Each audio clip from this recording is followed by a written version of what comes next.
You ever walk into a room that was supposed to have your name on it literally only to find someone already sitting in your damn seat like it belonged to them? Yeah, that happened. Hyatt Regency, downtown Phoenix, Tech Summit. I'm walking in early, first keynote of the day, and before I even see the crowd or the banners or the espresso bar, my eyes land right on the chair. Front row, aisle seat, gold nameplate that says Sierra Vaughan Keynote Speaker. My name, my chair. Except there's a man sitting in it. Legs crossed, scrolling through his phone like he's waiting for valet. White guy, mid-40s, navy blazer, Rolex, that energy that just screams, I belong here, and I don't even have to prove it. I walk up, polite, not trying to make a thing out of it. Excuse me, I think that's my seat. He doesn't look up. So I try again, firmer, pointing to the nameplate. Sierra Vaughan. That's me. He glances up finally and gives me that look. Not surprise. Skepticism. Then the smirk. This row's for speakers only, he says. Doesn't budge. Doesn't ask questions. Just assumes I'm lost, or worse, part of catering. Like I stumbled into the wrong ballroom with a clipboard. Now, let me back up a sec because this ain't the first time something like this has happened. Grew up in Stockton, California. Raised by a single mom who worked double shifts at the hospital while I learned to code on a beat-up laptop we bought at a church rummage sale. I wasn't the loudest kid. I was the one fixing the projector, reprogramming the library's checkout system for fun, teaching the teacher how to use Excel.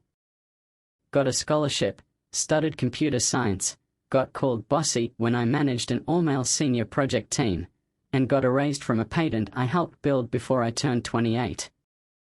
So no, I didn't get here by accident. I earned every second. But in that moment, staring at this guy lounging in my seat like the universe owed him a view, I felt something. Not rage. Not even hurt. Just that deep, tired flicker like, here we go again. So I didn't argue. Didn't raise my voice. I walked off, pulled out my phone, texted the moderator, tiny mix-up. Let me know when you're ready. Then I waited. 5 minutes. That's all I needed. Back in the ballroom, Mr. Arrogance Gregory Hensley, I'd learn later was soaking in the VIP vibes, telling some nervous intern from TechCrunch that he wasn't technically on the panel but he was shortlisted for the afternoon session. Talking about Greyston Labs like he was building the future one PowerPoint at a time. Oblivious. But what he didn't know, what he couldn't even imagine, was that he had just made the most public mistake of his career, and the countdown had already started. Then it happened.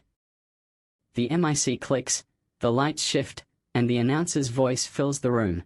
Please welcome our keynote speaker, Sierra Vaughan, CEO of Novara Systems. Gregory's head whips around. His phone slips right out of his hand. The whole room turns to look.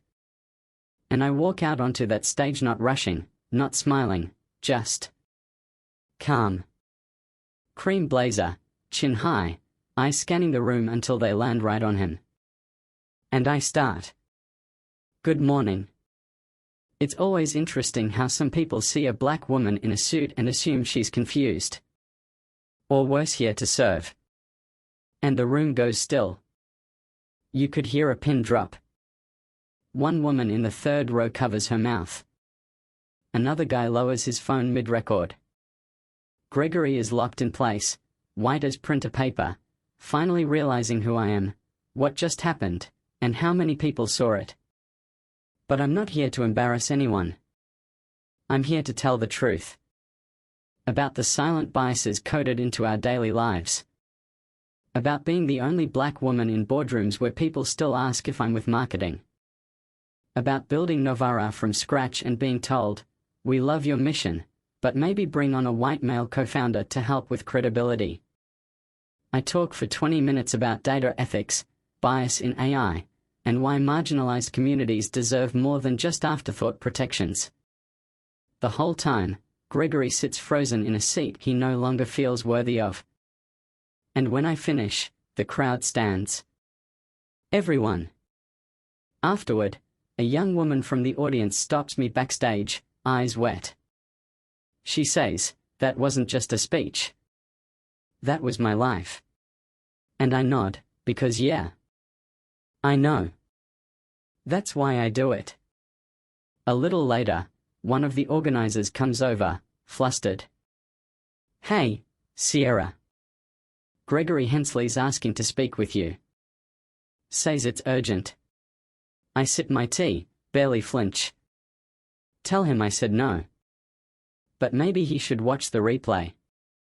By the time his panel's called in the afternoon, he's gone. Slipped out during lunch, maybe hoping the air would clear without him in it. His name disappears from the Grayston website 2 weeks later. A few months after that, I close a new round of funding, $17 million, no equity grabs, no tone-it-down feedback. Just partners who get it. And Gregory? He writes some long LinkedIn post about growth and listening. It gets likes. But people remember. Because this wasn't about a chair. It was about how we decide who belongs in the room, who gets to speak, and who's expected to sit quietly in the back. So let me ask you, have you ever had a Gregory moment? Or maybe been the Gregory in someone else's story? Drop it in the comments. Let's talk about it.